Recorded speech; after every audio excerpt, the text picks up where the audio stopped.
did it with not so much time on his clock. 3 seconds on the clock and there you see the players just blitzing out the moves. Absolutely. Knight takes g3, but the black king cannot survive when the queen and knight are sniffing around. Queen g6 check. He's missed it. He's missed it. Queen takes f5 check. And there was also...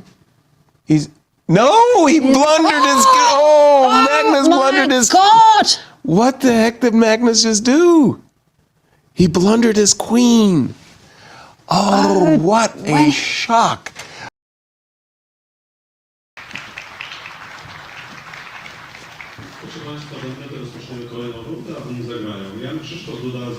Are you one of these players who like to arrive early? Absolutely. Get seated? I really did. And I really liked it when my opponents arrived late. I was already in the zone. I was familiar with the noises, the tapping, air conditioner. So my opponent would arrive late, very irritably. He'd be writing down the moves, and then he'd look around and say, "What's up with the noise from the air conditioner?" It's sort of like I kind of smiled internally, thinking, "Yeah, idiot. I already dealt with that. They're going to be turning it off." Yep. As we are looking at our marquee players right here.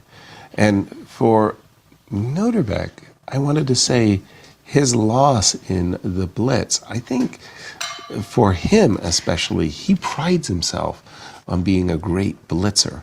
Yep. Oh my goodness, and a Scandinavian. We have a Scandinavian. It's not often rare we bird. see this one. And it's the queen d6 variation. After d4, is it knight f6? And this is the big question. After knight f3, is he going to go for a6 or c6? But instead, knight comes out to c6. Now this is a very, very, very rare continuation. Knight to c6. Okay, but then you just drop your queen back to d8 and you breathe a sigh of relief. Well, let's say I can go bishop f4. And that's going to be met by the knight coming to d5. Exactly. And it's sort of like after all of that toing and froing, what have you accomplished as black? So bishop f4, knight d5, queen to d2. I presume you want to play a6? Nope, he didn't do it. Bishop e2. Well, you've accomplished one thing. The whole goal of the Scandinavian is that you want white to put the knight on c3. Okay. Just so that you're not able to go c3. And ultimately, you want to make this dark squared bishop on c1 bad. So in an ideal world, you'll take away the g5 square, the f4 square as well. And this is also a very key point, which I've forgotten about. You want your light squared bishop out. Bishop out to g4. Bishop to g4. Magnus is taking a very wait-and-see approach. His idea is that his knight on c3 has now maneuvered itself towards the e5 square. So he's going to play c2, c3. You mentioned that the knight on c3 may be in the way of the c-pawn, or simply to play knight e5. I personally find these positions attractive for white. I don't like them because I think this pawn on d4 versus the pawn on e6 with the knight sitting on c6 is not nice. So I like white. I like to play h3 and I like to play bishop to f4 and just to eyeball this pawn. That's true, but once the bishop gets to f4, you often go knight to d5, and you say, where are you going to go? h2. h2. Bishop back to h2. I like the London system, where you eyeball the pawn on c7, and your bishop is a trusted guard to your king's palace. Bishop f4 on the board. I think that Magnus will be pleased with the outcome of the opening. I think he's got a little bit of a nibble here. Clock times? Well, both players, they're around the 4-minute mark. We see Abdusattorov there with the black pieces, 4 minutes and 15 seconds, and Magnus Carlsen just over 4 minutes. Bishop g3. Okay. I'm more Karpovian, I would say. In this case, I would have played bishop h2. I'm sure this is just a simple matter of taste at the moment. How does white improve his play? Well, first of all, you connect the rooks. Something like queen d2. It's always nice to have the rooks connected, and then you bring them into the center. Rook to e1, rook to d1, and then you look for it.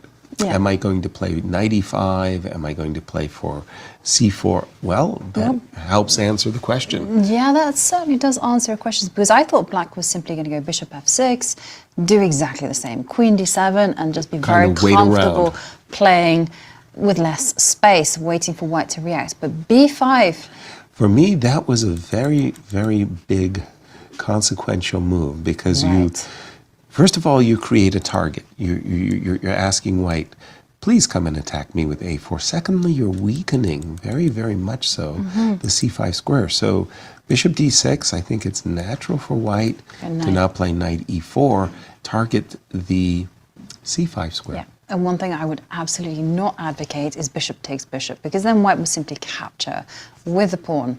And the pawn structure is now suddenly very beautiful. But knight e4, as you predicted on the board, Yasser, and both players around the 3.5-minute mark. I truly would like to emphasize for the audience what you just said. Do not take the bishop on d6. You help black straighten out the pawn structure, and you help black tremendously covering the c5 square. So that was why Magnus played knight e4, bishop takes g3, knight takes g3, bishop g6 on the board. And I suspect there's going to be an a2, a4 in the very, very near future. It's happening now, because maybe black was intending knight b6, and big decision, how are you going to respond to that? Rook b8, knight a4, going That on the was the counterattack. response. Knight b3 now a big threat. Exactly, knight to b3. Don't want to walk into a fork there.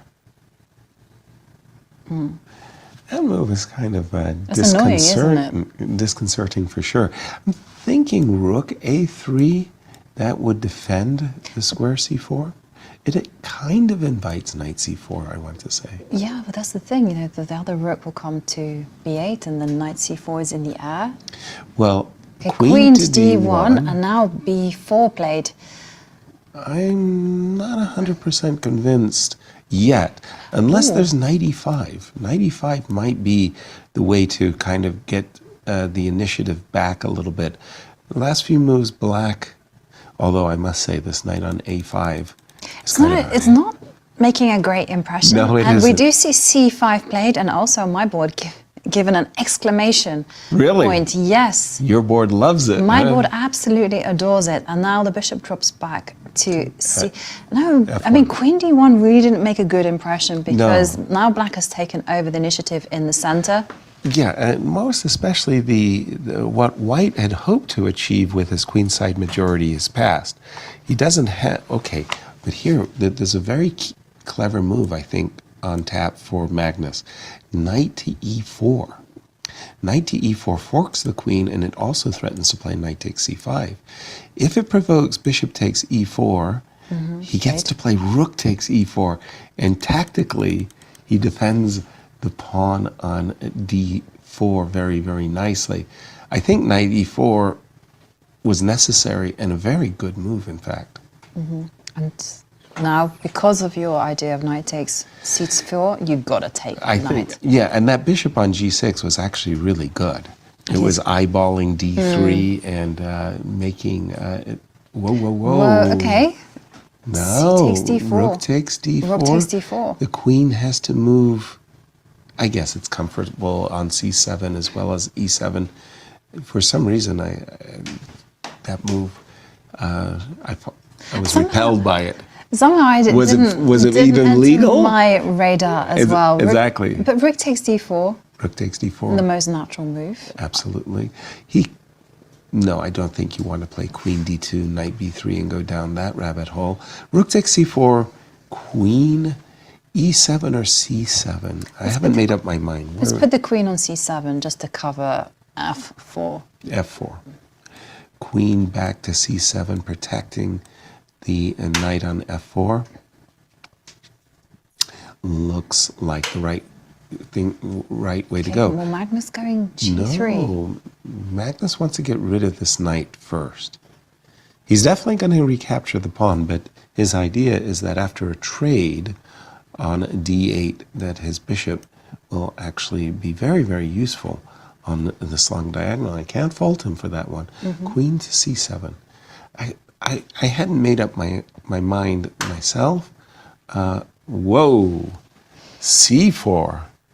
Okay, but this is really strange. Rook takes rook. Rook takes. And now queen takes. you also have knight to Knight b3, but B3. he's banking on queen e4. Yes. Targeting the rook on a8. Knight b3 played.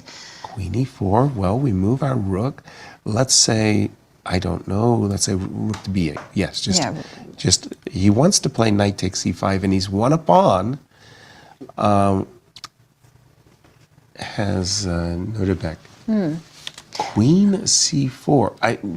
White has compensation, but this should be advantage black. Yes, so white's planning rook c1 on the next turn, and then just picking up the a6 pawn. Right. I'm thinking a5. Well, okay. He wanted to get out of the pin immediately. Queen to b6 is a very good move. Eyeballing knight takes a4. And avoiding, sidestepping your rook c1 idea. And I see some cool moves, but it doesn't Cool move? Cool moves, yeah. Share. Do share. No, I was thinking rook c1, knight takes a4, and then perhaps some issues on the bank rank, but there's nothing there. And now we see rook c1, destabilizing the knight. I think that was extremely well timed and a very important move. Because what Magnus really wanted to do was play queen takes a6 and drive the knight away. And so rook c8, accepting a pin. Right? I hate being pinned. I also dislike being pinned, and also you have bishop takes a6 In the air. just as a kind of backup. Right, I'm thinking you might want to play a5 or clock times a factor. Well, Magnus under the minute, and a5. I really feels like holding on to his extra material, and Magnus. Gotta bless him. Magnus 50 seconds ticking down, but I don't like the pin that black is facing. On the other hand, a dream scenario for black is to bring this knight on g6 h4 to e7 to d5 to c3. If you can block the rook, then you're going to be very happy. I don't like h4 because the knight was not good on g6. Oh, knight's coming into e5. Here we go. Oh, he didn't go for the knight d5. He went knight f5. Well, a bit of a surprise. That's a lovely move, actually, because it forces the white queen to move away, and there's no longer any pin against the queen. So queen c4. Queen c4, there's a pin against the rook, and I'm threatening knight d7 wins. Right, but you've got moves like knight d6, rook c7. Rook c7, queen b5. Not a fan of knight f5. We'll see if it hurts. Queen d6, queen e8 check. He's overlooked something. Oh no! He's overlooked queen f8. And now trade queens and rook you can c5. take on f7. He's blundered. He's blundered it. And Magnus now is winning. Just like that, he is winning. The queen h8 is in the air. The black king is in serious trouble, and Nodirbek 42 seconds on the clock. Queen steps up to d4. Is h5? H5 looks absolutely just caging in the black king. 40 seconds for Abdusattorov. The threat is the obvious checkmate. There's no way out. You've got to play g5. You don't like it, but you've got to stop queen h8 mate. You've got to do it. And just to update you on some of the results, Arjun Erigaisi has defeated Kirill Shevchenko. So that's 2 in a row for Arjun Erigaisi. Congratulations. And he's reaching for the g-pawn, g6. Yeah. You did it with 10 seconds. Yes. Very, very, very nervous. 18 seconds. Knight and e5 the black king check. is in the firing line. Knight e5 check. Where are you going with the king? King you got it. F6. Go to f6 because king g7 invites queen g6 check. It's the simple and very powerful move, rook e1. I love this move. Threatening queen g6. Queen g6, queen h8. Ooh, he did it with not so much time on his clock. 3 seconds on the clock and there you see the players just blitzing out the moves. Absolutely. Knight takes g3, but the black king cannot survive when the queen and knight are sniffing around. Queen g6 check. He's missed it. He's missed it. Queen takes f5 check. And there was also... He blundered his... Magnus blundered his... God! What the heck did Magnus just do? He blundered his queen. What a shock. Hold on, just look, check this out. Both players have, knight takes f1 was a terrible move. Queen g6 check, as played by Magnus, was winning. And after king f8, you just take the knight with check, and then you take the knight and you're completely winning. Instead he went check, Rook thinking G7. he was repeating the position, and rook g7 pins his own queen to his king. Magnus lost. What a catastrophe for Magnus.